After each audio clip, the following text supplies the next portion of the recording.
বাংলাদেশের একমাত্র নোবেলজয়ী ডক্টর ইউনূস করেছে, যা ভারতের পত্রিকা দ্য হিন্দুতে উঠে এসেছে। সেখানে তাকে প্রশ্ন করা হয় বাংলাদেশের বর্তমান পরিস্থিতি সম্পর্কে ডক্টর ইউনূস বলে, বাংলাদেশের হত্যা, খুন, গুম, পুলিশ দিয়ে উঠানো এগুলো বন্ধ করতে হলে বাইরের রাষ্ট্রের নেতাদের এগিয়ে আসতে হবে। তিনি বাইরের রাষ্ট্রের নেতাদের কাছে সাহায্য কামনা করেন। দ্য হিন্দুতে ডক্টর ইউনূস আরো বলেন, দেশে শান্তি ফিরিয়ে আনতে হলে দেশে সুষ্ঠু নির্বাচন করতে হবে। নির্বাচনের দাবি করেন এবং সরকারের পদত্যাগ কামনা করেন। বর্তমানে ডক্টর ইউনূস প্যারিসে অবস্থান করছেন অলিম্পিকের বিশিষ্ট গেস্ট হিসেবে।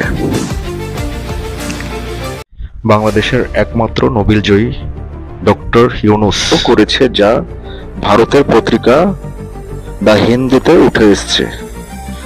সেখানে তাকে প্রশ্ন করা হয় বাংলাদেশের বর্তমান পরিস্থিতি সম্পর্কে ডক্টর ইউনূস বলে, বাংলাদেশের হত্যা, খুন, গুম, পুলিশ দিয়ে উঠানো এগুলো বন্ধ করতে হলে বাইরের রাষ্ট্রের নেতাদের এগিয়ে আসতে হবে।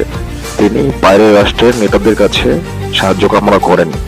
দ্য হিন্দুতে ডক্টর ইউনূস আরো বলেন, দেশে শান্তি ফিরিয়ে আনতে হলে দেশে সুষ্ঠু নির্বাচন করতে হবে।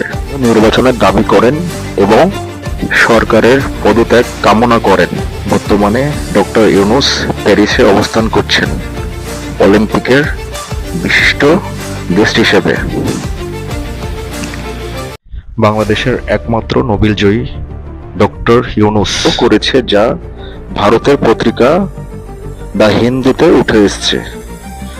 সেখানে তাকে প্রশ্ন করা হয় বাংলাদেশের বর্তমান পরিস্থিতি সম্পর্কে ডক্টর ইউনূস বলে, বাংলাদেশের হত্যা, খুন, গুম, পুলিশ দিয়ে উঠানো এগুলো বন্ধ করতে হলে বাইরের রাষ্ট্রের নেতাদের এগিয়ে আসতে হবে। তিনি বাইরের রাষ্ট্রের নেতাদের কাছে সাহায্য কামনা করেন। দ্য হিন্দুতে ডক্টর ইউনূস আরো বলেন, দেশে শান্তি ফিরিয়ে আনতে হলে দেশে সুষ্ঠু নির্বাচন করতে হবে।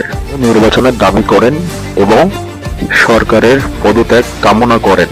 বর্তমানে ডক্টর ইউনূস প্যারিসে অবস্থান করছেন অলিম্পিকের বিশিষ্ট গেস্ট হিসেবে।